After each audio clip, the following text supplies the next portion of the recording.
बिस्मिल्लाहिर्रहमानिर्रहीम।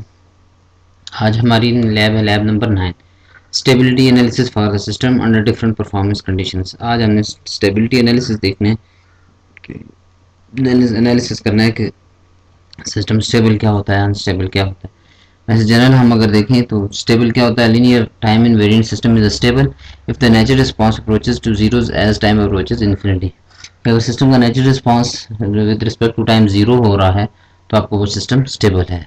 Minor stable क्या होता है कि वो सिस्टम जो है नेचुरल रिस्पांस जो है वो ना डिके हो रहा है ना ग्रो हो रहा है, बस वो कॉन्स्टेंटली या ऑसिलेट हो रहा है, ना वो ग्रो हो रहा है जिससे ऑसिलेशन आ रही है, साइन वेव बन रही है, कोसाइन वेव बन रही है, इस तरह। तो आपको वो माइनर स्टेबल है। तो अनस्टेबल ये होता है कि जो नेचुरल रिस्पांस ग्रो हो रहा है विद रिस्पेक्ट टू टाइम, कि टाइम इंक्रीज होने से वो सिस्टम का जो रिस्पांस है वो इंक्रीज हो रहा है। अब अगर हम पोल जीरोस के रिस्पेक्ट से देखें तो सिस्टम स्टेबल कब होता है, जब आपके पोल सारे लेफ्ट हाफ प्लेन में हों। माइनर स्टेबल कब होता है, जब आपका इमेजिनरी लाइन पे दो पोल्स हों।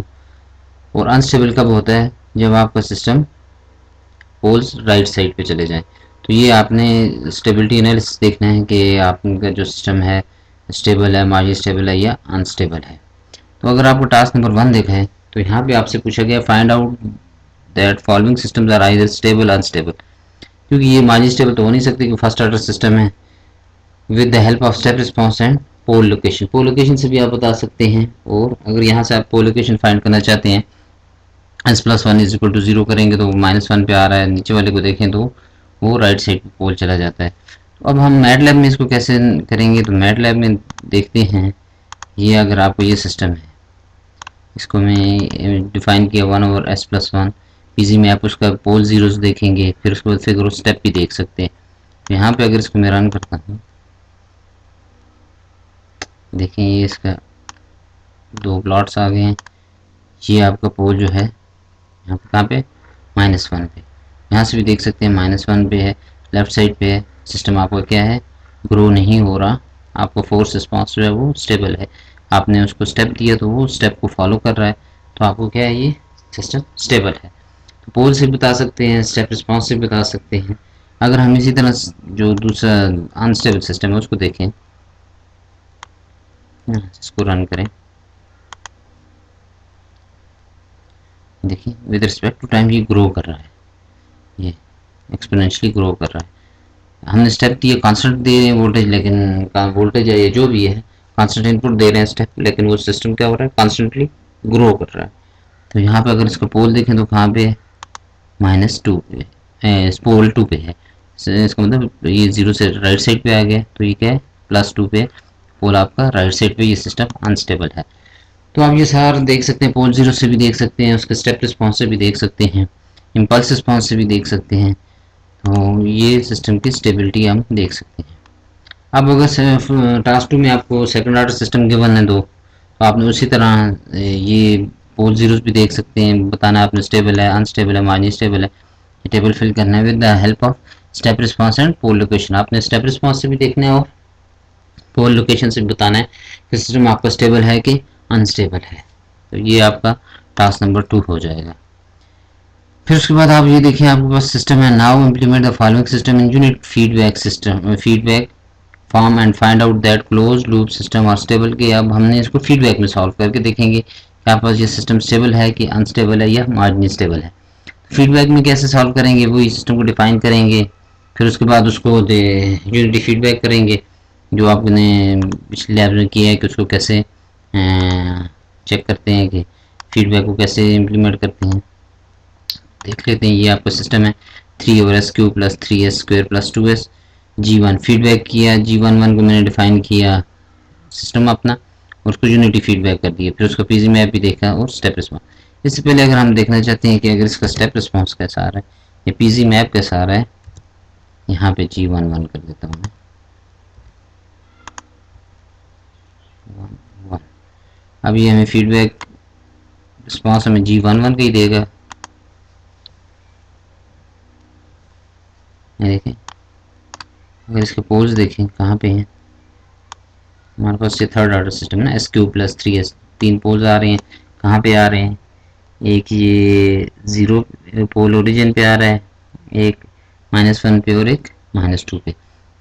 जब हम इसको स्टेप रिस्पॉन्स दे रहे हैं तो ये अनस्टेबल हो रहा है। तो स्टेप रिस्पॉन्स देने से ये अनस्टेबल क्यों होता है? तो ये आपने अगर आपने पढ़ा हो कि जब भी आपका सिस्टम पोल एक ओरिजिन पे हो, उस पर एक और पोल आ जाए तो क्या होता है, वो सिस्टम अनस्टेबल हो जाता है ओरिजिन पे। तो स्टेप रिस्पॉन्स क्या होता है, बेसिकली 1/s होता है। तो वो एक पोल और आ गया है वहाँ पे ओरिजिन पे, तो इस वजह से क्या हो गया, सिस्टम आपका अनस्टेबल हो गया है। आपने स्टेप रिस्पॉन्स बाद ये होता है कि सिस्टम के पोल से पता चल रहा होता है, बाद आपका सिस्टम अनस्टेबल हो जाता है जब आप उसको इनपुट भी दे देते हैं। आपका सिस्टम सामने नजर आ रहा है कि स्टेबल है, लेकिन जब आप उसको इनपुट देते हैं तो सिस्टम आपका क्या हो जाता है, अनस्टेबल हो जाता है। तो ये इस वजह से हो रहा है कि आपका एक पोल कहाँ पे था, ओरिजिन पे था, स्टेप इनपुट दी तो यहाँ पे एक और पोल आ गया। अगर आपका मार्जिन स्टेबल होता है तो एक पोल यहाँ पे होता है कि यहाँ पे, अगर एक और दो पोल और एक और पेयर आ जाए तो फिर भी सिस्टम आपका अनस्टेबल हो जाता है। तो मार्जिन स्टेबल के लिए भी यही है कि आपका पोल कहाँ पे होने चाहिए, यहाँ पे एक पेयर होना चाहिए।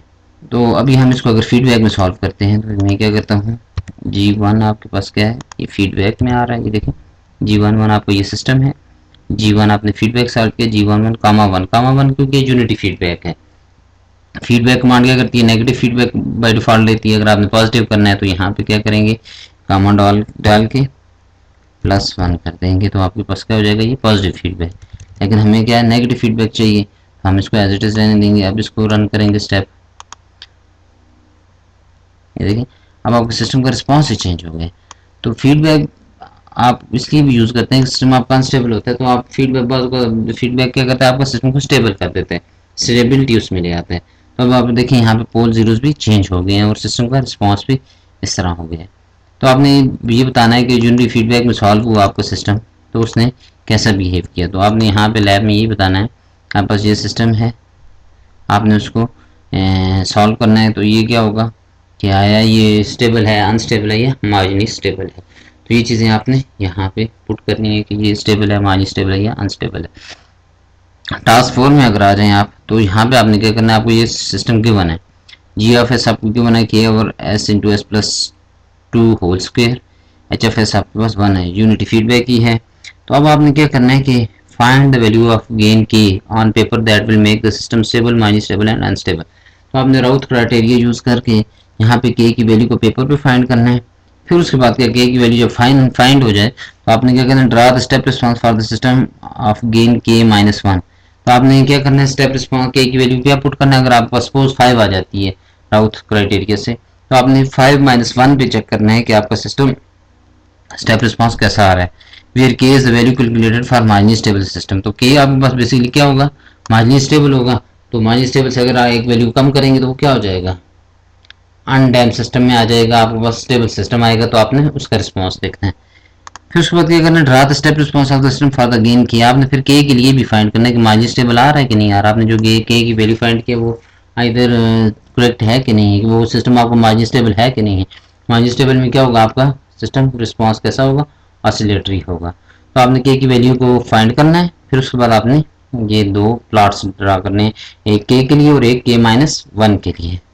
तो आपने क्या करना है, उसका right your answer and draw step response for task 4। तो आपने टास्क 4 के लिए स्टेबल के लिए वैल्यू फाइंड करनी है, अनस्टेबल के लिए माइनस स्टेबल की वैल्यू पुट करनी है और उनका स्टेप रिस्पॉन्स भी यहाँ पे प्लॉट करना है। टास्क नंबर 5 में अगर आ जाए हम, टास्क नंबर 5 में आपने क्या करने का, आपके पास लैब 6 है अगर आप देखें वहाँ पे आपको ये सिस्टम गिवन है डीसी मोटर का। तो आपने क्या करना है, GFS को यहाँ पे पुट करना है और PID को एनालाइज करना है कि इसका क्या इफेक्ट पड़ रहा है। बेसिकली प्रोपोर्शनल, इंटीग्रेटिव और डेरिवेटिव ये आपके पास वो है। तो आपने क्या करना है, जब आप इसको ओपन करेंगे, कंटिन्यूस में जाएंगे सिमुलिंक की लाइब्रेरी में, यहाँ पे आपको PID मिलेगा। PID जब मिल जाएगा तो आपने क्या करना है, इसके आगे अपना सिस्टम लगाना है, उसको फीडबैक में लगा के तो आपने क्या करना है, पहले आपने इंटीग्रेटर को 1 रखना है, बाकी सबको 0 पुट कर देना है और उसका इफेक्ट देखना है। पहले 1 2 3 4 5 वैल्यूज तक देखना है कि प्रोपोर्शनल का क्या इफेक्ट आ रहा है। फिर उसके बाद प्रोपोर्शनल को 0 कर देंगे, इंटीग्रेटर को 1 2 3 4 5 कर दें। फिर इसी तरह डेरिवेटिव को बाकी सबको 0 करके डेरिवेटिव का इफेक्ट देखना है कि आपके सिस्टम पे क्या आ रहा है। लेकिन उसके लिए क्या करना है, पहले आपने जस्ट सिस्टम को फीडबैक में सॉल्व करना है। फिर उसके बाद आपने ये उसके बाद चेक करना है कि अगर हम प्रोपोर्शनल, इंटीग्रेटर और डेरिवेटिव लगाएंगे तो उसका क्या इफेक्ट आ रहा है। तो ये आपकी लैब नंबर जो है